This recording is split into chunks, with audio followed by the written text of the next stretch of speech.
On a cold January morning in 1936, George V was given a king's burial. Following his coffin was his eldest son, the handsome, much-loved Prince of Wales, who was about to be proclaimed the next King of England.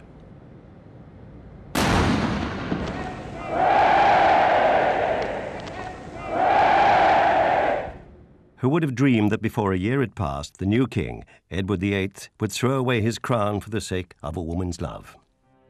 After a morbidly strict upbringing, the young prince relished the freedom of a bachelor's life. He was a keen huntsman and something of a dandy. And how long does the actual transit through the canal take? But when the Depression struck, he showed public concern for the unemployed.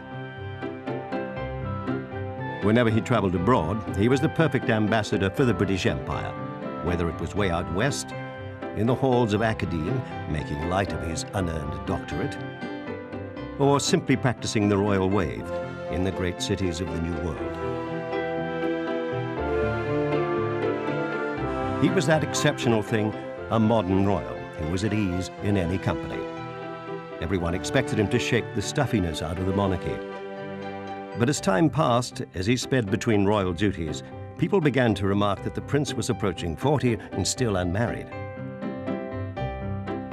Only a privileged few knew that he'd been stepping out with a mysterious American, a woman who was cheating on her husband with the future King of England. This was the lady known as Wallis Simpson, whom he was determined to marry.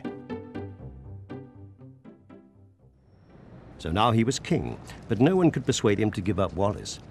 Not even Prime Minister Stanley Baldwin, who spoke for the nation when he said Britain did not want an American divorcee for a queen. Ministerial cars shuttled between Westminster and Buckingham Palace, but the king could not be budged. He was forced to abdicate, and all over the country, flags flew at half-mast. In the midst of the turmoil, Edward's younger brother, the Duke of York, was summoned to the palace with his wife and 2 young daughters. It was decided that he would be the new king, and that his brother, who had not reigned long enough to be crowned, would leave England to avoid embarrassment to the throne. Shortly afterwards, the Duke of York was crowned George VI in Westminster Abbey.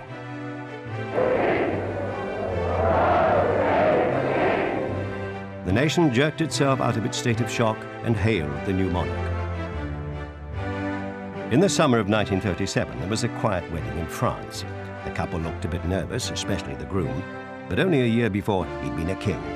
Now he and his wife would be called the Duke and Duchess of Windsor.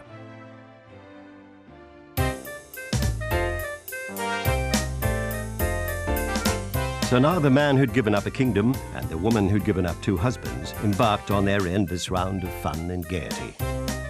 In the war years, they were trapped in the Bahamas, but emerged every now and then to attend great cultural festivals, where they startled the locals with the brilliance of their attire. But the man who'd been a king found he was now only a celebrity. There were even rumors that he and the Duchess were breaking up, so they had to parade their devotion for the cameras.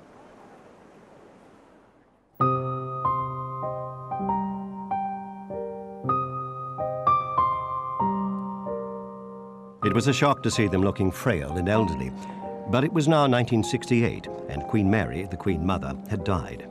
It was one of those rare occasions when the royals were obliged to assemble in public in the company of the family's least favorite relative, and 1,000 cameras were poised to catch any snub. But cool politeness seemed to be the order of the day.